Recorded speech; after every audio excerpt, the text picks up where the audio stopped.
Welcome back to another IT tutorial. My name is Will, and in this one I'm going to show you how to set up strong, effective password policies for your team using JumpCloud. These rules protect your devices, apps, and logins, and the good news is that once you set them, they work across your whole entire organization. And if you'd rather not deal with any of this, shoot me an email at will@setupdoc.com or check out setupdoc.com for more information. Now, let's jump right in. So why does this even matter? In JumpCloud, a password doesn't just unlock the portal, but it unlocks everything tied to that account. This includes their laptop, the apps they use daily, and other SSO logins. So if someone reuses a weak password, your entire environment may be exposed. This is why setting clear rules for password length, complexity, and lockout is one of the easiest ways to boost security, especially for remote or hybrid teams.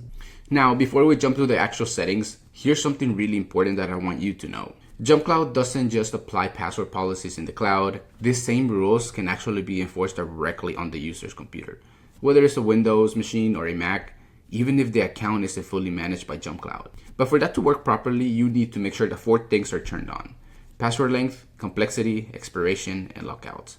Once those are active, your password rules get enforced everywhere, even on local accounts. Okay, so let's get started with the actual configuration. So first thing you want to do is make sure you're logged into the JumpCloud admin portal. Head over to settings, then security, and this is where we're going to be doing all the configuration. The first one up is the password minimum length. JumpCloud automatically sets the default to 12, but you can change it all the way to 64 and bring it down all the way to 8. But 12 is just the sweet spot between security and user convenience. So I'm going to leave it at 12. Next one up is the password complexity. You want users to create passwords that aren't easy to guess, so you'll be requiring a mix of lowercase letters and uppercase, and at least one number in a special character, something like exclamation point or a $sign. And to make things stronger, you can block common passwords like password123 or simple sequences like 1234, and anything that includes the user's name or username, you want to prevent that from happening. And the best part is that JumpCloud automatically blocks passwords that are known to be compromised. So if someone tries something like QWERTY or password123, it just won't work. So I'm going to select all of these ones in password complexity. Now, if this is enough for you and you don't want to set up the rest of the configurations, you can just go ahead and click save. And then this settings will kick off the next time the user logs in. So it won't kick them off right now. It will wait until the next time they log out and log back in, and then it will take effect. Now, if you want to take things a bit further, we can always enable password aging. This lets you control how long passwords stay valid before they need to be changed. You can block users from reusing their recent passwords, which helps prevent people from just rotating between their same 2 or 3 options. You can also decide how many days a password should stay active for.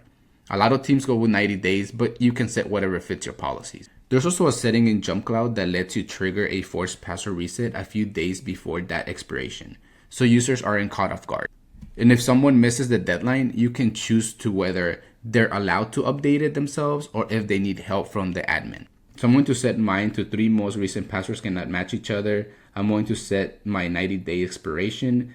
And for days prior expiration, I'm going to require them to reset it 10 days prior the password expires. And I'm also going to check this one that says allowed password change after expiration. It's going to pop out this message telling you that if you're sure you want to continue, basically letting you know that the user will be already in an expired state, and if you allow them to change their password, they'll get access back to their account. So I'm going to say continue on this, and that would be it for my password agent settings. Now let's move on to lockout. This is where you decide what happens when someone messes up their logins too many times. You can set how many failed attempts it takes to lock someone out. You can also choose how long the account stays locked for, and how long it takes for the failed attempt counter to reset. So let's say someone tries the wrong password 5 times. You can lock them out for 15 minutes and then reset the counter after half an hour for inactivity. Also, if the user already logged in, when they get locked out, they won't get kicked off. The lockout only takes effect the next time they try to log in. I'm going to set mine to 6 failed password attempts and MFA failed attempts. So this means that if either their password, they try to put it too many times up to 6, or 6 times they try to authenticate through MFA, it will lock them out. And I'm going to set 10 minutes until the lockout account is automatically unlocked. And then 30 minutes until the failed password attempts, the counter will automatically be reset. Now, let's talk about users who haven't set up multi-factor authentication yet. If someone forgets their password and they haven't enrolled in MFA, they could be completely stuck. But to avoid that, JumpCloud has an option that lets them reset their password without needing MFA the first time. Once they reset it and they log back in, they'll be required to set up MFA right after, so you're still staying secure. So I'm going to go ahead and select that option. And finally, you can also give users a backup recovery email in case they lose access to their main account. And if you're worried about security, I understand, but the users will need to log into their JumpCloud profile and verify that backup email before it works. So even if they use it to reset their password, MFA is still required, so you're not compromising security at all. So I'm going to go ahead and enable that option for me. So now we're done with the whole configuration. So once you're happy with everything that you set up, you can make sure you revise it, make sure you go through everything and everything matches your policies. Once you've done that, go ahead and click save. Now you have two options. You can implement these changes the next time that users will need to change their password, or you can select a custom date by when you want these users to change their password by. And then this will force everyone to reset their password the next time they log into the system.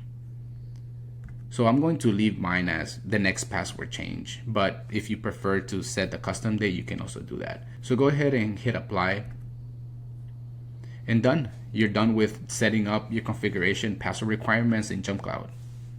By now, you got a full password policies in place. You covered the basics, length, complexity, lockouts, and added some solid recovery options like expiration and backup emails. And the best of all is that these rules apply not just in the cloud, but also on your users' devices, even the ones not fully managed in JumpCloud. If this video helped you, give it a thumbs up, hit subscribe, and leave a comment if you'd like me to cover MFA setup or conditional access in a future video. And if you'd rather not deal with all of this yourself, whether it is password policies or full IT onboarding, check out setupdoc.com. We'll love to help. Thank you for watching, and I'll see you in the next one.